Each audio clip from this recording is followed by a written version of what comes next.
مسلمانوں کو اللہ نے منافقین اور اس کے کردار اور وہ جو چالے چلتے ہیں اس سے بچنے کا حکم دیا، بڑا جو ہے آنکھوں کو کھول کر کے رکھنے کا حکم دیا، اور جو شہداء کی عظمت کا ذکر اس سورت کے اندر ہے۔ اس کا بیک گراؤنڈ کچھ اس طرح ہے کہ حضرت عبداللہ ان کے بیٹے جابر جس دن غزوہ احد ہونی تھی اس سے ایک رات قبل اپنے گھر کے اندر بیٹھے ہیں، آپس میں بیٹھ کر کے باتیں کر رہے ہیں۔ باپ کہہ رہا ہے بیٹے کو، اللہ کے بندے ہو میرے بیٹے، کل اللہ کے نبی اپنے پورے لشکر کو لے کر کے نکلیں گے، تو دیکھے گا میں تیرا باپ بھی جائے گا، اور مجھے اللہ پہ بڑا یقین ہے کہ تیرا باپ جنگ پہ جائے گا تو صحیح بچ کر کے واپس نہیں آئے گا، یہ اپنی جان کو اللہ کے سپرد کر کے آ جائے گا۔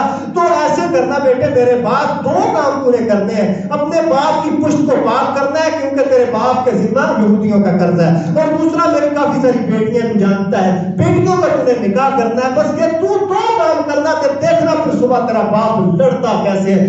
صبح کا وقت ہوا، باپ گیا جنگ کے اندر، اللہ کے نبی علیہ الصلوۃ والسلام، دیکھو یہاں سوچنے والی بات، باپ اور بیٹا رات کی گھڑی بیٹھ کر کے کیا باتیں کر رہے ہیں۔ آج ہمارے یہاں باپ بیٹا ہمارے یہاں بھی بیٹھتے بیٹھ کر کے کس کی جو ہے جھگی کے اندر، کس کے گھر کے اندر ڈاکہ ڈالنا ہے، کس کا گھر برباد کرنا ہے، کس کی اولاد کو قتل کرنا ہے۔ دیکھیں یہ باپ اور بیٹا گفتگو کیا کر رہے ہیں۔ باپ کہہ رہے ہیں بیٹے سے، بیٹا میں جاؤں گا، میں لڑوں گا، میری جان چلی جائے گی، پیچھے سے گھر کو تو نے سنبھالنا ہے۔ کہنے والے آج اگر وہ ہوتا تو کہتے وہ پیچھے جوان اولاد کو چھوڑ کر کے جا رہے، کس کے بھروسے پہ جا رہے، تیرے لیے تو جنگ طرح طرح کے آج فتوے آتے ہیں۔ نہیں کوئی فتوا نہیں تھا۔ دیکھیں اس کے علاوہ بھی بے شمار واقعات ہیں۔ ایک صحابی اپنے جو بیٹے سے بحث کر رہا ہے، میں جاؤں گا، بیٹا کہتا ہے ابا جان آپ نہ جائیے، آپ معذور ہیں، میں جاؤں گا، باپ کہتا ہے میں جاؤں گا، بیٹا کہہ رہا ہے۔ جو اس طرح کے واقعات اور اس طرح کی چیزیں مدینے کے اندر، بہرحال باپ گئے اور عبداللہ فوت ہو گئے، شہید ہو گئے اسی جنگ کے اندر۔ کچھ دن گزرے تو اللہ کے نبی علیہ الصلوۃ والسلام نے سیدنا جابر کو بلا کر کے کہا، جابر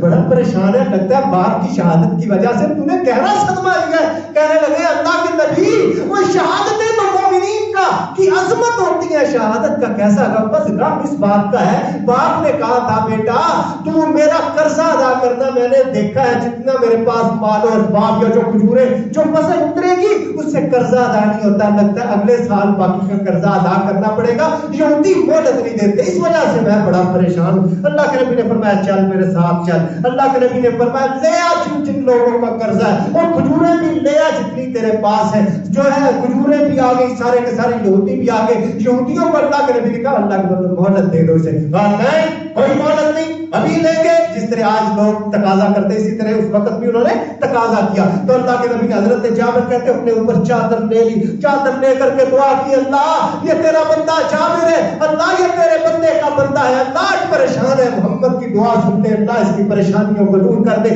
اللہ کے نبی نے دعا کی، جابر فرماتے ہیں میری خواہش صرف اتنی تھی، صرف اتنی التجا تھی کہ یہ جو کھجوریں پڑی ہیں اس سے میرا قرضہ پورا ہو جائے۔ اللہ کے نبی نے کہا آتے جاؤ لیتے جاؤ۔ حضرت جابر کو اللہ کے نبی نے کہا ڈال ڈال کر کے ان کو دیتا جا۔ حضرت جابر کہتے ہیں میں ڈال ڈال کر کے دیتا گیا، اس پورے کے پورے غلے کے ڈھیر سے، کھجور کے ڈھیر سے ایک ذرہ برابر بھی کم نہیں ہوا۔ پھر اس کے بعد اللہ کے نبی نے فرمایا جابر ادھر آ میرے پاس بیٹھ، میں تجھے ایک بڑی پیاری بات بتاتا ہوں، میں تجھے تیرے باپ کی خبر دیتا ہوں۔ تیرے باپ کی خبر یہ ہے کہ آج تک جب سے یہ دنیا بنی اللہ نے کسی بندے کے ساتھ جو ہے جب بھی کلام کیا تو نور کے پردوں کے پیچھے سے کیا، تیرے باپ کے ساتھ اللہ نے کلام نور کے سارے پردوں کو ہٹا کر کے کیا ہے۔ اتنی بڑی اللہ نے جو ہے تیرے باپ کو عزت اور شرف سے بخشا ہے۔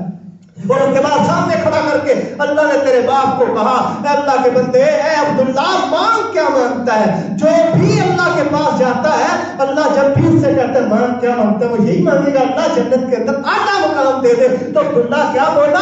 کہنے لگا اللہ کچھ نہیں چاہتا، مجھے دنیا میں دوبارہ بھیج دے، میں نے تیری جنت کو تک لیا، تیری جنت کو دیکھ لیا، جو شہادت کے اندر مزہ تھا اللہ تیری جنت کے اندر بھی نہیں ہے، اللہ دوبارہ دنیا میں بھیج، پھر سے شہید ہونا چاہتا ہوں، پھر تیرے پاس رہنا چاہتا ہوں، پھر دنیا میں بھیج دینا۔ اللہ یہی عمل دوبارہ بار بار دہراتا جا۔ اللہ کہتا ہے یہ نہیں ہو سکتا، ایسا ممکن نہیں۔ دنیا وہاں جو دو طرح کے لوگ، ایک وہ لوگ جو جنت میں جائیں گے اللہ ان سے پوچھے گا کہ اللہ کے بندو میں تمہیں پوری دنیا کی دولتیں دیتا ہوں جنت کو چھوڑ کر کے چلے جاؤ، وہ کہیں گے اللہ نہیں چاہتے۔ اور شہید وہ ایسے لوگ ہوں گے کہ جن کو اللہ کہیں گے کہ بتاؤ کیا مانگتے ہو، وہ واحد لوگ گے کہ وہ کہیں گے اللہ دنیا کے اندر بھیج، دوبارہ شہادت مانگتے ہیں، دوبارہ شہید ہونا چاہتے ہیں، ان کو اللہ آنے نہیں دے گا۔ کچھ لوگ ہوں گے وہ آئیں گے نہیں، کچھ لوگ ہوں گے جن کو اللہ آنے نہیں دے گا۔ تو جمعرات کو روح فلانی کہاں سے آ جاتی ہے ان کی مجھے آج تک سمجھ نہیں آئی۔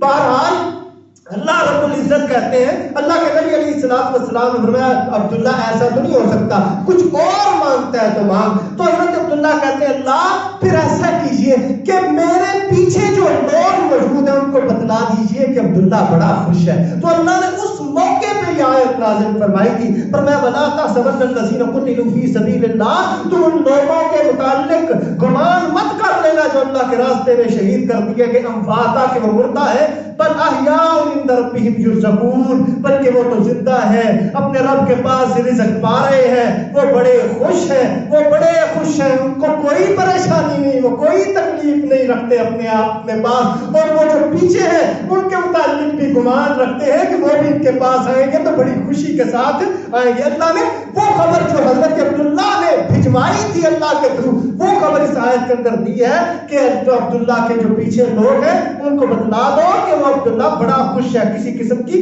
پریشانی کے اندر پریشانی کا شکار نہیں ہے۔ اور اس کے بعد غزوہ احد ہوا، غزوہ احد جب مسلمانوں کو بہت زیادہ نقصان پہنچا، کوئی ادھر گرا پڑا، کوئی ادھر گرا پڑا، کوئی ادھر پریشان حال، کسی کے ہاتھ ٹوٹے ہوئے، کسی کی ٹانگیں کٹی ہوئی، خود اللہ کے نبی علیہ السلام کی ریشم جیسی زلفیں خون سے تر ہے، آپ کے دندان مبارک شہید ہو چکے ہیں، اس حالت میں کافر جب پلٹ کے جا چکے ہیں، آپس میں انہوں نے بیٹھ کر کے یا کھڑے ہو کر کے جیسے مشورہ کیا کہ ہم مکہ والوں کو کیا کہیں گے جا کر کے، ہم جیت کر کے آئے، وہ کہیں گے اگر جیت کر کے آئے ہو تو پھر محمد کا سر کہاں ہے، ابو بکر کا سر کہاں ہے، عمر کا سر تو تم لے کر کے نہیں، اسی طرح آگے چلو واپس چلتے ہیں۔ پھر وہ واپس پہنچ گئے تو اللہ کے نبی علیہ السلام کو اللہ نے وحی کے ذریعے سے بتا دیا کہ وہ واپس آ گئے ہیں۔ تو اللہ کے نبی علیہ السلام نے اپنے ساتھیوں کو کہا اللہ کے بندو واپس آ رہے، اٹھو پھر سے لڑنا ہوگا۔ وہ سارے کٹے پھٹے، کسی کی ٹانگ ٹوٹی، کسی کا بازو کٹا ہوا، وہ پھر اٹھ کر کے کھڑے ہو گئے۔ اس وقت اللہ نے پھر ان کی تعریف کی، الذین استجابوا للہ والرسول، وہ لوگ کہ جنہوں نے اللہ اور اس کے رسول کی بات کو مان لیا، وہ بڑے پیارے ہیں، وہ بڑے اچھے ہیں، وہ ایمان والے ہیں۔ صحابہ بیان کرتے حالت یہ تھی کہ صحابہ ایک دوسرے کو کہہ رہے تھے میرے بازو کو پکڑنا یار، مجھ سے چلا نہیں جا رہا، کوئی کہہ رہا تھا مجھے تھوڑا سا آسرا دینا، پیچھے رہ نہیں سکتا، چلا جاتا نہیں، ایک دوسرے کے سہارے سے وہ چل رہے تھے، اتنی ان کی جو ہے عجیب حالت تھی۔ تو اللہ نے ان کی حالت کو دیکھ کر کے بڑا ایک خوشی کا اظہار کیا۔ اس کے بعد جب کافروں نے دیکھا یہ تو پھر اٹھ کر کے کھڑے ہو گئے، وہ ڈر کر کے بھاگ گئے۔ اسی وجہ سے کہا جاتا ہے کہ یہ جو غزوہ احد تھا اس کے اندر مسلمانوں کو شکست نہیں ہوئی تھی، نقصان پہنچا تھا، شکست دراصل اس جنگ کے اندر بھی مشرکین کو ہوئی تھی۔ اس کے بعد سورت کے اندر اللہ نے ایک اور جو ہے واقعے کی طرف اشارہ کیا۔ واقعہ اس طرح تھا، آخری جو ہے بات کر کے بات کو ختم کرتا ہوں۔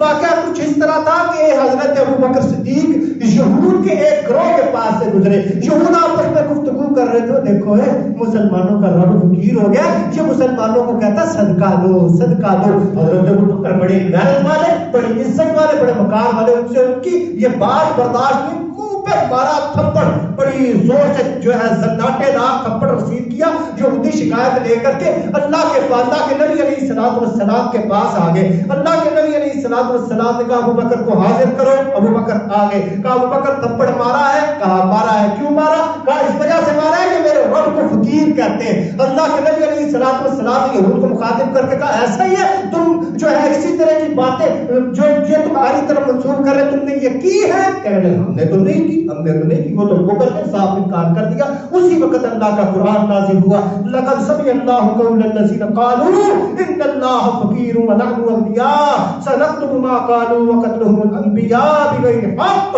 ونقول ذوقوا عذاب الحریق۔ اللہ نے سن لیا جو یہ کہتے تھے نا کہ اللہ فقیر اور ہم بڑے غنی، ہم بڑے بادشاہ ہیں، اللہ نے یہ بات سن لی ہے۔ اس مقدمہ کے اندر ابو بکر سچا ہے، یہ یہودی جھوٹے ہیں، یہ بڑے جھوٹے، انہوں نے تو نبیوں کے اوپر بھی جھوٹ باندھا، انہوں نے تو نبیوں کو بغیر حق کے قتل کر دیا۔ قیامت آئے گی اور یہ بڑا دردناک عذاب چکھیں گے، پتہ ان کو پھر لگے گا اور اس کے بعد اللہ نے جو ہے اسی صورت کے اندر ایک اور بات کی، فرمایا ان لوگوں کو جو کافر ہیں، لا یغرنک تقلب الذین کفروا فی البلاد، بڑے بڑے شہروں میں ان کا گھومنا پھرنا تجھے ہرگز دھوکہ نہ دے، ان کا مال، ان کا منال آئیے تو یوٹیوب کے اوپر دیکھتے ہو مسٹر بیسٹ کے پاس اتنا پیسہ، اتنی دولت، اور دیکھ کر کے ہمارے مسلمان بڑا پیسہ بڑا پیسہ، میں پھونک کے میرا رہنا، ان کا یہ مال ان کے کسی کام نہیں آئے گا، یہ بڑے بڑے یہ جو آپ کو نظر آتے مائکروسافٹ کے مالک، یہ ٹیسلا کے مالک، یہ بڑے بڑے نیٹ ورک رکھنے والے، میں ان کی دولتوں کو دیکھ کر کے تھوک کے میرا پڑھنا،